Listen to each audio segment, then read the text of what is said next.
Next example, prove that sine inverse of 5/13 plus cos inverse of 3/5 is equal to tan inverse of 63/16. So इथे sine inverse आणि cos inverse त्याचे फॉर्म्युले apply करून टॅनमध्ये prove केलं तरी चालेल, पण RHS टॅन इनवर्स आहे ते आपल्याला प्रूव्ह करायचे. आता इथे दोन्ही टर्म जर tan inverse plus tan inverse असत्या तर आपण डायरेक्ट टॅन इनवर्सचा फॉर्म्युला अप्लाय करू शकलो असतो. Sine inverse and tan inverse can be replace by tan inverse.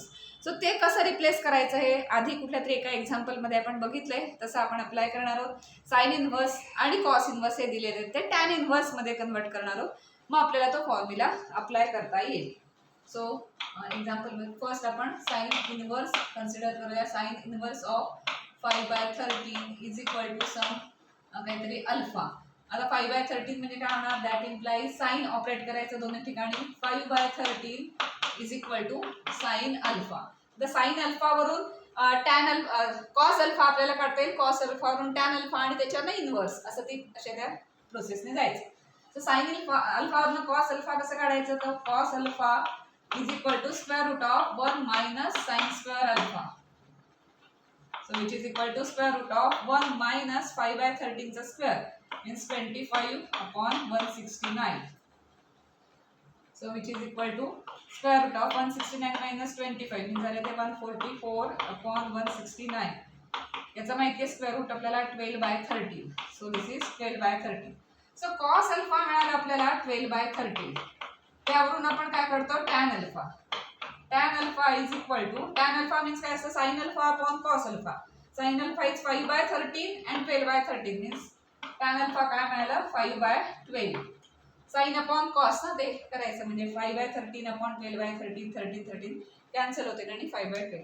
आपल्याला काय करायचं, tan इनव्हर्स करायचं. सो अल्फाची व्हॅल्यू आपण काढूया. मग tan इनव्हर्स ऑपरेट केल्यावर काय होणार, that implies alpha is equal to tan inverse of 5/12. Alpha is equal to tan inverse of 5/12 आणि इथे काय म्हटलं, alpha is equal to sine inverse of 5/13. So या दोन्ही व्हॅल्यूज काय असल्या पाहिजेत, सेम असल्या पाहिजेत. म्हणजे साइन इनवर्स साठी टॅन इनवर्स अशी एक व्हॅल्यू मिळाली आपल्याला. So that implies sine inverse of 5/13 is equal to काय मिळालं, टॅन इनवर्स ऑफ 5/12. सो ही व्हॅल्यू आपल्याला इथे रिप्लेस करता येईल. साइन इनवर्स साठी ही व्हॅल्यू मिळाली टॅनच्या फॉर्म मध्ये, ती रिप्लेस करू आपण LHS मध्ये. जसं साइन इनवर्स साठी केलं सेम तीच प्रोसेस आपण कॉस इनवर्स साठी करू. So consider cos inverse of 3/5 is equal to some beta. तर कॉस ऑपरेट करायचा, that implies 3/5 is equal to cos beta. Cos beta वरून साइन बीटा काढायला लागतं, मग त्यावरून टॅन बीटा. आता कॉस बीटा वरून सेक स्क्वेअर बीटा काढून मग टॅन बीटा काढलं तरी चालेल, कुठल्याही मेथडने गेलं तरी चालेल. टॅन बीटाची व्हॅल्यू काढायची म्हणजे टॅन इनवर्स बीटा मिळेल. So sine beta is equal to square root of 1 minus cos square beta which is equal to 1 minus cos स्क्वेअरचा स्क्वेअर 3 म्हणजे 9/25. म्हणजे किती आलं ते 25 मायनस 9 म्हणजे square root of 16/25. Sine beta मिळालं square root of 16/25 means 4/5. Sine beta मिळाला, cos beta आहे त्याच्यावरून आपण टॅन बीटा करू शकतो. That implies tan beta is equal to काय मिळाल मग, sine upon cos. So 4/5 upon 3/5 म्हणजे 4/3. मग त्याचा इनवर्स पाहिजे आपल्याला, त्यामुळे टॅन इनवर्स ऑपरेट केला की इथे बी राहील, बीटा राहील. बी नाहीये, बीटा घेतले ना आपण. So beta is equal to काय मिळेल, that implies beta is equal to tan inverse of 4/3. पण कन्सिडर काय केलं तर cos inverse of 3/5 is equal to beta and here beta is equal to tan inverse 4/3. So tan inverse आणि cos inverse या दोन्ही same असल्या पाहिजेत. So that implies cos inverse of 3/5 is equal to tan inverse of 4/3. So cos इनवर्सला replace करण्यासाठी पण एक tan inverse मिळाला आपल्याला. सो इक्वेशन नंबर्स लिहूया. याला इक्वेशन 1 आणि याला इक्वेशन 2. सो इक्वेशन 1 आणि 2 मध्ये साइन इनवर्सला टॅन इनवर्सला रिप्लेस करणारी व्हॅल्यू आणि इथे कॉस इनवर्सला. सो या व्हॅल्यूज आपण जे एक्झाम्पल आहे त्याच्या LHS मध्ये सबस्टिट्यूट करूया, म्हणजे टॅन इनवर्सचे फॉर्म्युले अप्लाय करता येईल. मग सिम्प्लिफाय करून RHS येते का चेक करू. So putting values of equation 1 and 2 लिहायचं. putting values of equation 1 and 2 in LHS.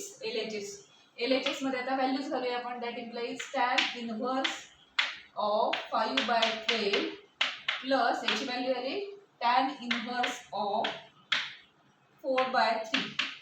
आणि आता हे सिम्प्लिफाय करूया. हे सिम्प्लिफाय करून RHS येते का चेक करूया.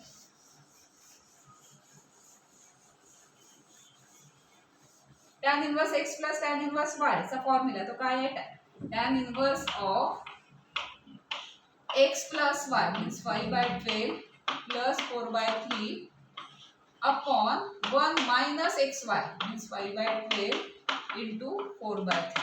हे सगळं सिम्प्लिफाय करू which is equal to tan inverse of इथे 3 ने मल्टिप्लाय इथे 4 ने मल्टिप्लाय केलं तरी डिनॉमिनेटर सेम होईल. सो इथे 12 करायचं आहे. सो इथे 4 ने मल्टिप्लाय करायला लागेल म्हणजे 5 प्लस 16 अपॉन 12 सेम घेतलं ना.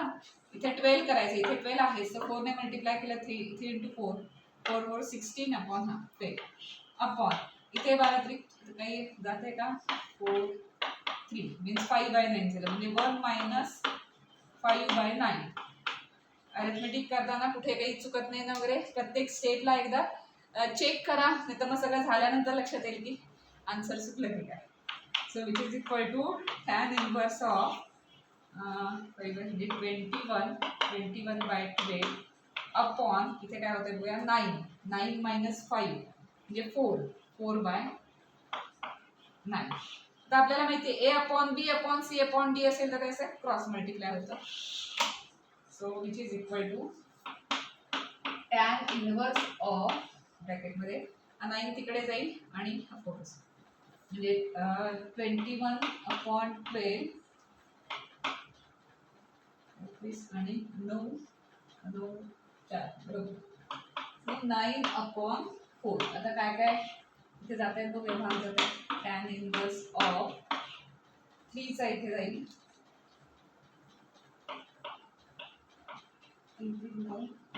12 म्हणजे 16 राहतील आणि 21 63/60. आणि एक्झॅक्टली तोच नंबर आलाय का बघा RHS मध्ये. tan इनवर्स ऑफ 63/16 हे प्रूव्ह करायचं होतं which is equal to RHS. hence this statement is true.